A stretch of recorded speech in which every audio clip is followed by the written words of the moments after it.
best place to come up with ideas. But what do you know? Sometimes this itself can be the idea. And not just an idea, it's the makings of a profitable business venture. A venture that in 1999 drove Rajiv Kher from Canada to India to turn entrepreneur. The complete lack of sanitation facilities in India offered Rajiv a social cause combined with a business opportunity. And so he set up Shramik Sanitation Systems, a company that provides and services portable toilets. See, I went to a bank once and then I showed a business plan. I got a very small amount of a couple of lakhs really. And then I took a little bit of money from my father to start it off. Then I applied for a personal loan at a very high interest rate. So we started slowly with that. Then I found this old, old truck, second-hand truck, suction tanker, which was rejected by a big corporation that was here in Western Maharashtra. And I happened to buy that truck at a good value. The bank gave me some loan against collateral was the truck.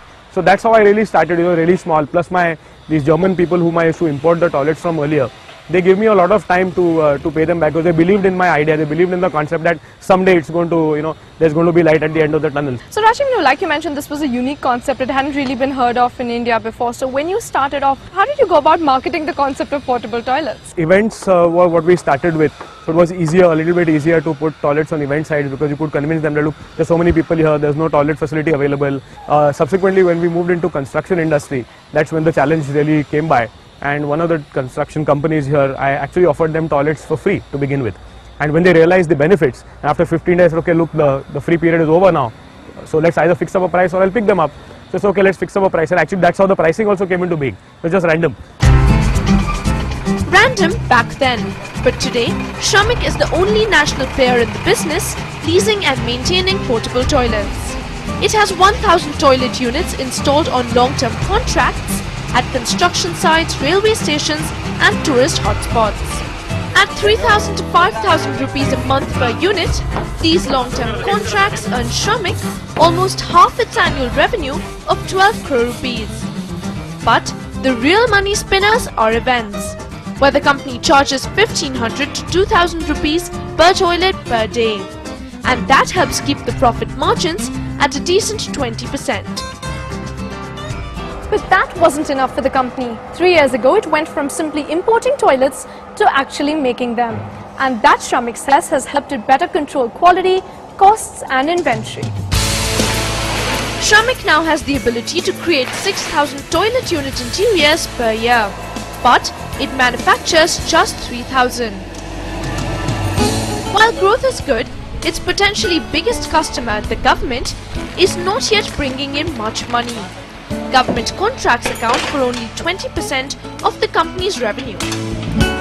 The government should come up to us and say, look, we need this. Disaster management is one area where it is a huge requirement. You have a tsunami or you have some earthquake or whatever, toilets are not provided at all. I mean, portable toilets are a must for if it happens in an international location, let's say Hurricane Katrina, thousands of toilets were rushed to that location. In India, when the tsunamis happened, we were there, but we were concerned that, okay, will we get paid or not? Meanwhile, a $500,000 infusion by Mumbai-based venture capital fund Avishkar is keeping Shramik's expansion plans well-oiled. The company hopes to scale up to 5,000 installed units and 20 crores of revenue by 2012. But while most startups face the people challenge, Shramik has it doubly difficult. If you have to work for a toilet company, always would think twice. You'd like to work for CNBC and American Express and all the nice big names.